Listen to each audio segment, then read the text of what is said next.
Hello everybody, this is Saberwolf, and I want to welcome you to my very first character spotlight. I'm going to be going over some of my D&D characters on why I went to the progressions I went through and the character building and like that for each of my characters.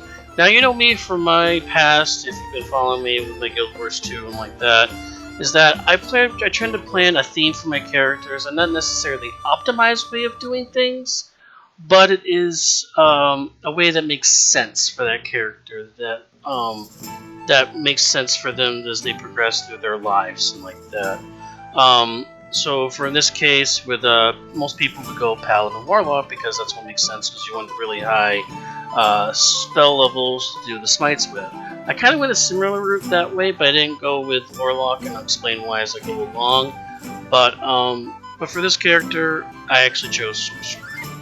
So, without further ado, let's get into this character spotlight. So today I'll be going over my current character for our current Dungeons & Dragons campaign, and that will be Raion Unari. Now, Raion Unari is a Leonin. Here we go, back to my sheet up here. He is a Leonin, Glory Paladin, Divine Soul Sorcerer. Now, my character sheet here, I have him up to level 12 because that's the end of my optimization of the direction I was going to go with him.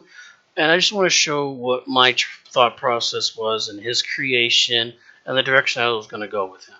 A little bit of background for Raion is that he is, in this world that we have for the Sword Coast, is that Nabanian, who is the king of the lions, who is one of the divine lesser gods, so to speak, in the D&D 5e realm of things. And he wants to try to bring back all the Leonin back under him because the Leonin, as he understands it, were his followers. But because of a fallout from the past, from one of the evil gods, tricked the Leonin, and Leonin don't believe in the gods or anything. I'm using that train of thought because they don't respect they respect the gods, but they don't believe in any of the gods and how they would affect them in their lives. So he comes down along and makes Raion one of the chosen ones for him to try to bring Leonin back under his wings, so to speak. But as you see on my character sheet, he also has only a 5 intelligence, so he's barely smarter than just an average animal is. So it makes it really funny interactions than we have in the campaign. For instance, we try to sneak up on a couple of goblins to try to kill them, and one of the guys like, okay, I'm gonna count to 3, and we'll go. Ready, 1, 2. I'm like, wait. I can't count because he can't count. He's only has 5 intelligence. He can't even count to 10. So it makes for some really funny interactions. I'm really diving in and embracing the no intelligence of my character. But at the same time, he also has 16 in charisma, 18 strength. Eventually, he'll have 18 in constitution. So he's a very strong and healthy lion type beast. And he's very charming in this fact that he's kind of like disarming with the sense of humor of his kind of stupidity in a way. But that's his background on that part. So now I'm going to go into the part where reason why I didn't pick Warlock.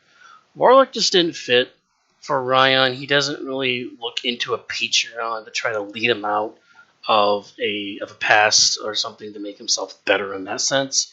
It's more of a divine thing, which is why I went with a Divine Soul Sorcerer and have that drop of divine energy come from the bandy onto him in order for him to have the ability to cast spells, which goes into how he can cast spells as a paladin, because paladin also D2 is the same thing, the bandy. So that just made more sense, that correlation to go together and to gain those extra spell slots later on to progress that as well. So, and also with going to, now we started at level 2, so I did 1 level of each, 1 level paladin, 1 level of sorcerer, which automatically gives you right straight into the divine soul at level 1. And the real reason why I did that is because I also got Favor of the Gods. I didn't list it on the on this character sheet here. But what Favor of the Gods gives you, it gives you 2d4 when you miss with an attack roll or saving throw. So at very early stage, they gave me a little bit of almost like a luck point almost to try to roll out of a bad situation. And especially with Paladins being able to attack once per turn till for me, till you got to level 6. Because the Paladins don't get the extra attack until they're level 5, because I did one dip into my multi-class immediately. I wasn't gonna get into level 6. So that also helped me try to get the hit in, because Paladins also have the ability to smite things, which adds another 2d8 plus whatever level your extra spells you want to tap into that, to really try to drive home that one attack of damage that I get in the early game. So I really wanted to make sure that I get that one in. Now I can only have one chance of doing the Favor of the Gods, so try to save it for a really bad situation. I need to have it be in a good situation. Also, by dipping into Divine Soul, I also got the Cure Wounds for free with the affinity of being good. I could have had Bless.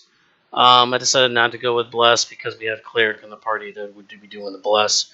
So I picked Cure Wounds as kind of a backup in case I run out of my Lay on Hands, and it was a free spell, so it wasn't like I was losing anything out of this, because I wasn't really going to cast Bless very often, because I'm going to use my concentration on a spell later on down the road that is much more powerful for him, and the reason why I'm dual classing with the Paladin and the Sorcerer.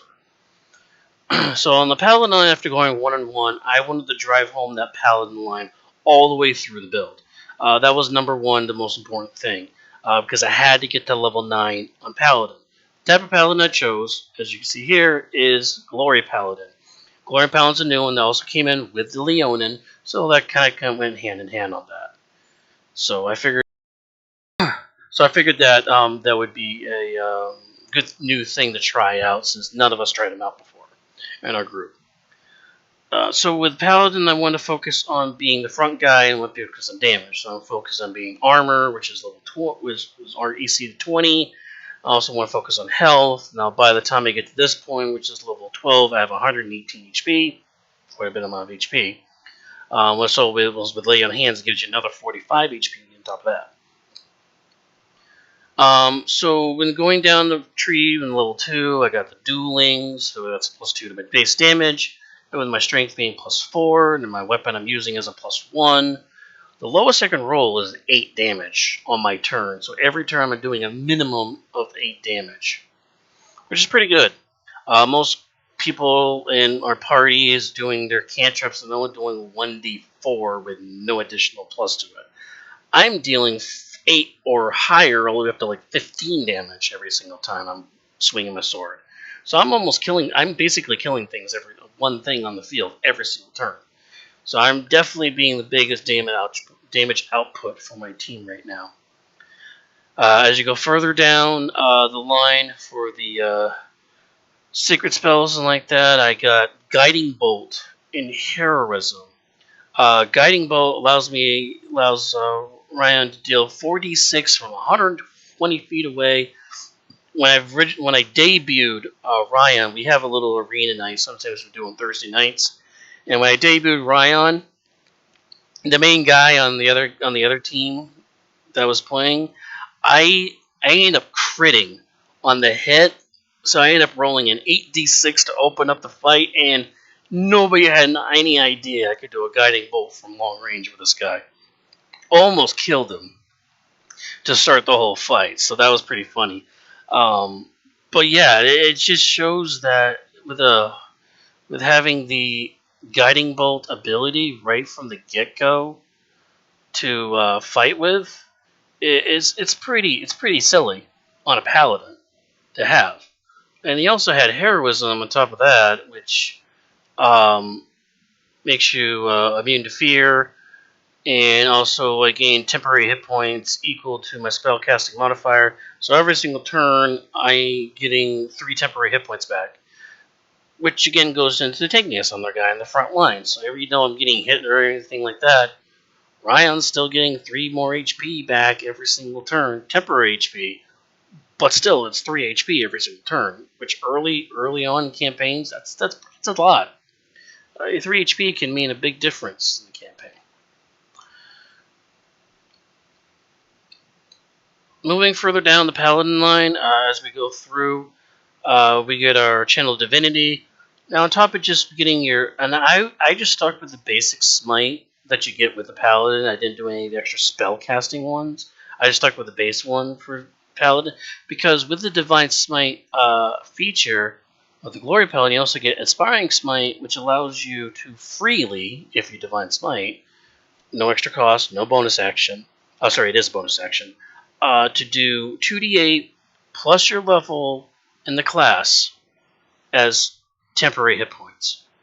So if the plus 3 wasn't enough, I can just roll 2d8 with my level for the class, which by the time I get to this point was 9. So 2d8 plus 9 temporary HP. But I don't have to do that to myself. I can do that to anybody within 30 feet of me. And I can spread it evenly among all those people if I want to, or I can put it all into one person who might be almost dead. That's pretty good. So not only do I do a big hit to one of the foes that might probably kill him, I'm also giving temporary hit points as a shield to one of my teammates on the field. Not bad. As almost like a free thing. Pushing further down the paladin line to get my first ASI. ASI for this was Warcaster because I am wearing a shield. And paladins have their spells when they're fighting, because you're mostly going to swing your sword. You won't be using something else, so you want to have a constant thing going on. So you're going to be concentrating a lot on your spells. Warcaster, on top of being able to cast spells with a shield and sword in my hand, I can actually have advantage on my concentration checks, which uses Constitution. So that goes hand in hand, because I'm always going to concentrate something either heroism or divine shield or something like that, where I'm raising my AC or I'm raising my damage output, etc., etc. So I'm always going to be concentrating on something. Then level 5, I get the extra attacks. Now I'm doing 2 attacks a turn, so I'm always going to try to hit. I'm always going to be hitting something on the field. Then you get Aura Protection. That's a big one for when you get to level 6 on Paladin. For me, this would be level 7. All creatures within 10 feet of me, so a very small radius, gets an additional plus my Charisma modifier to all their saving throws. So now all my saving throws just got a plus 3 from my Charisma right here. That is being added to all of my own saving throws and anybody who's near me, which can be pretty huge for your team. Then the next level we have Aura of Alacrity, which is the second aura that you would Paladin get. For this is the class feature one. The Alacrity one for Glory is not. It's probably one of the weakest ones that people basically how that people view this class and profession. That's the one negative, I guess you could say, with Glory. However, you get plus 10 movement speed on your character to try to move around the field. So the base, and now Leonin have a base of 35 to start, so they start moving with 5 extra movement than your base character of 30. So the plus 10 moves me up to 45. Now we have a paladin that can move around the field for 45 feet as opposed to usual 30 feet. So now they can reach things that might have been out of their range and try to get into them. And also anybody who starts the turn next to my Leonin, also gets that plus 10. So at the beginning of the first fight, when usually people are standing side by side, shoulder to shoulder, every single one of us are getting an extra plus 10 movement. So they're all moving at least 40 feet probably on the first turn of each of the whole fight. Then we have our second ASI. Again, we're focusing on the concentration because of the next level we get our big finale spell for the Glory Paladin. So for this ASI, I chose Resilience Constitution. Now, Resilience Constitution bumped what I rolled originally was a 17 into a 20 on my Constitution. Also, what it does, it also allows you to gain proficiency in the saving throws for Constitution. Again, concentration uses Constitution as its saving throw when you're trying to concentrate on your spells. When you tie in also the Aura Protection, which gives you additional +3 for my Charisma modifier, now we're looking at a +11 for our Constitution saving throws for our concentration.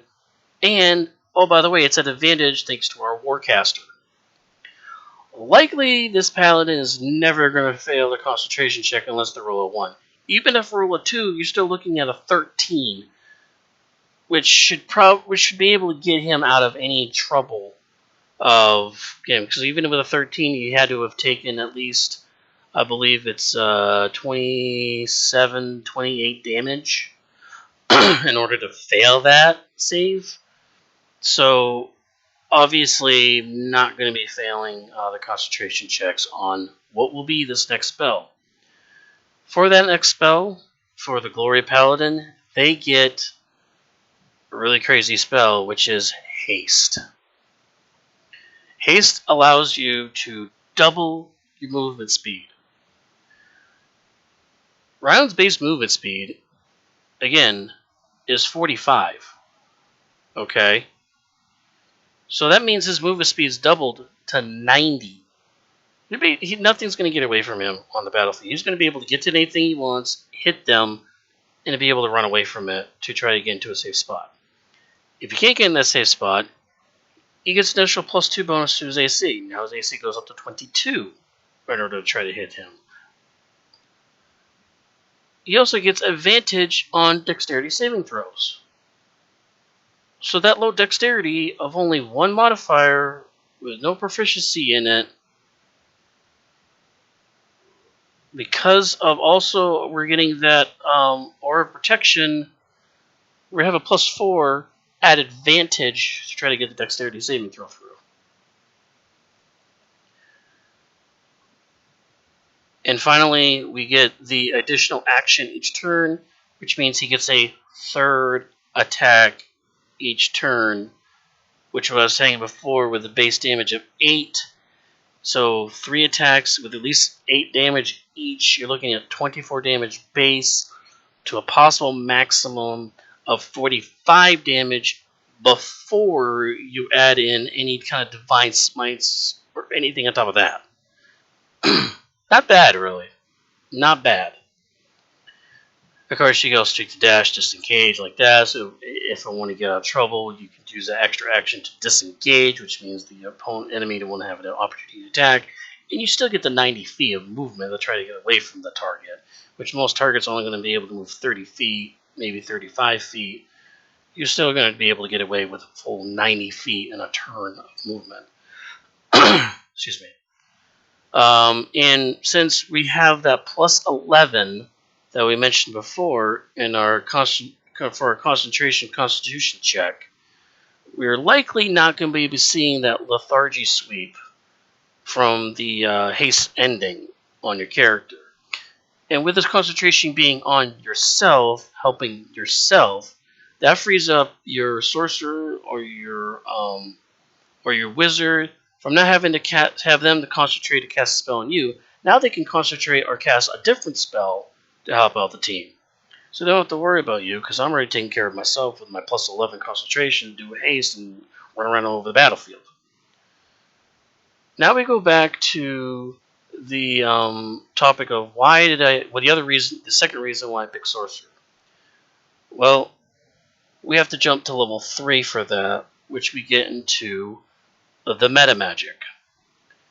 Now, for meta magic, you get sorcery points. Since I'm only at level 3 on sorcery, you only get 3 sorcery points. Well, one of the meta magics is Quicken Spell. When you cast a spell, the cast time of an action, you can spend 2 sorcery points to change that cast time into 1 bonus action for this casting. So now we go back to our haste spell again. The haste spell is an action to cast. So on the same turn that Raion starts the battle in, that haste action changes and flips over to a bonus action, casts haste on himself, and then runs into the fray as a bonus action, allowing him to have all his other actions with a 2 plus the additional attack have all 3 attacks at his disposal, moving the 90 feet of movement to get right into the battle, right into killing at least probably 1, maybe even 2 targets before the fight even starts. Yeah, this was the theory crafting of why I went Paladin, Glory, Sorcerer for the secondary, and not the Warlock secondary.